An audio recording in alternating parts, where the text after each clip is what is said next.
At so yun mga kamikaniko, ngayong araw naman ay ang i-restore natin ay yung chassis ng Supremo mga kamikaniko. Na i-restore na natin yung engine. Dito na tayo magpo-proceed sa kanyang chassis. Yung chassis nga pala mga kamikaniko ay linis ko na dun sa aking kapatid kahapon. Kaya medyo malinis na siya. Natanggal na natin mga pintura na yung kumbaga strip to metal na kumbaga. Ayan, pakikita ko sa inyo. Pinupunasan na namin ngayon ng thinner.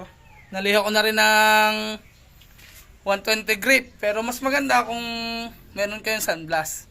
Talagang ayun ang pinakamaganda mga kamikaniko. Pagka nagpipintura, meron sunblast.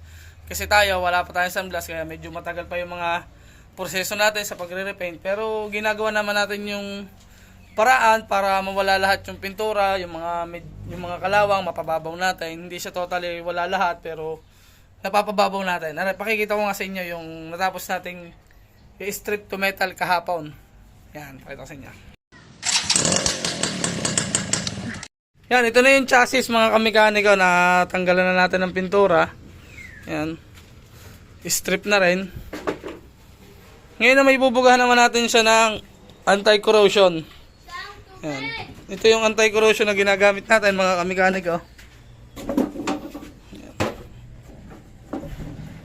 Ito. Yan. Ito yung ginagamit natin anti-corrosion. Ang ratio naman yan mga kamikaniko yung nandito lang sa likod. Yan. Basahin nyo lang sa likod tapos apply lang natin doon. Yan. Pag na-apply natin mga kamikaniko, 3 coats natin na-applyan. Tapos pag may masilya, magpapatong tayo na rin isang primer. May masilya, papatungan din natin ito. Spray filler. So yan, patungan lang natin ng anti-corrosion yung chassis na yan. Balikan ko kayo mamaya pagka napatungan na natin ng anti-corrosion. Ito yung kulay green. Yan. At so yan mga kamikaniko, nabugahan na natin ng anti-corrosion primer. Ito na siya. Tuyo na rin siya mga kamikaniko. Tsaka nalagyan na din natin ng masilyo yung kailangan masilyahan. Ngayon, kailangan natin naman patungan siya ng anti-corrosion na mayroong surfacer. Yung surfacer primer naman, yung gray. Para pag nag-apply tayo ng item ay madali na. Yan. Pero mas maganda talaga mayroong ganon. Pero kung magtitipid kayo o wala kayong budget, pwede na to. Pwede na tong apply ng item. Siyempre, hindi naman tayo tipid kung maggawa. Kaya kailangan mayroon pa ring surfacer primer. Lalagyan natin to ng gray. Yun yung sinabi ko sa inyo kanina. Ito. Ayan. Ang ratio naman yan ay lagi ko na sinasabi. Nasa likod lang. Marunong mo na atake magbasa. Inyo na lang basahin dyan sa likod. Ayan. Bugahan lang natin ito. Tapos pwede na tayo mag jet black. Ayan. Ito yan o. Screenshot nyo na lang yung sunod na part. Ay paano, i-update ko na lang ulit kayo mamaya pagka magpapatong na tayo ng item. Let's go. Tapos na nating patungan mga kamikaniko ng surfacer primer yan. Tuyo na rin, tapos nalihan na rin natin. Ang grit ng nilihan natin dyan ay 600. Pinuhin nyo lang mga kamikaniko. Ngayon ay magpuproceed na tayo sa kanyang base coat, yung jet black. Sa pag-jet black naman mga kamikaniko, sa paghahalo ng jet black, yun naman ni 1:1 lang mga kamikaniko. Kung gaano lang karami yung inyong hinalo, ganoon din lang karami yung thinner. Yan, update ko ulit kayo maya konti pagka nabugahan na natin na rin ng jet black.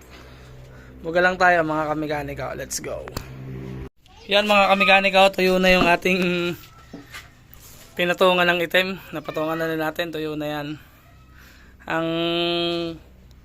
Sa mga magtatanong kung ilang oras natin napatuyo ay 30 minutes lang tuyo na mga kamikaniko. Kasi may dito sa ating paint room yan.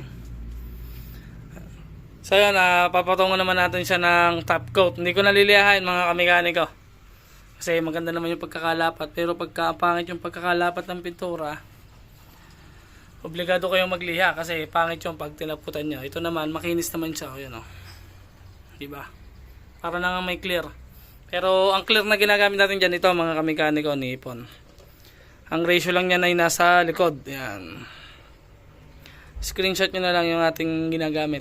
2 coats lang yung gagamitin na ipapatong natin dito para matibay na rin yun. 2 coats mga kamikaniko. Pero sa flarings, 3 coats ang kailangan.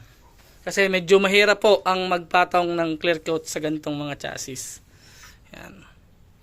Paano mga kamekaniko, patungan lang natin ito ng clear coat. Let's go.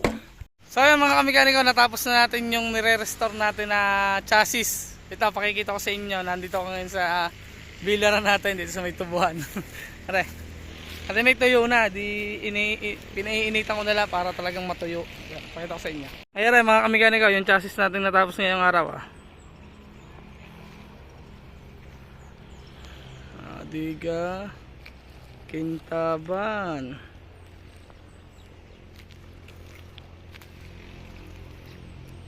Ayan, tapos natin ngayon mga kamekaniko. Yan ito yun na bago ko ilabas sa paint room. Akin lang binibilad. Para talagang matuyo ng matuyo.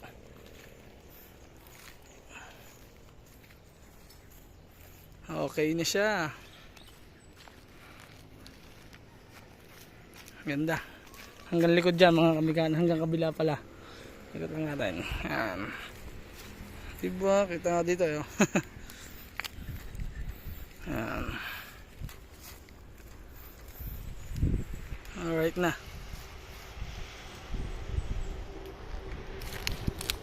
Yan. Okay. Paano mga kamekaniko, di hanggang din na lang yung ating video at tayo magbubuo na. Patutuyin lang natin ng 2 araw yan o 1 araw yung ating chassis para mabuo na natin. Ayan, dito ko napuputulan ang ating vlog at hintayin nyo na lang yung ating sunod na vlog at bubuuin na natin yung TMX Supremo na nirestore natin o pinol repaint natin.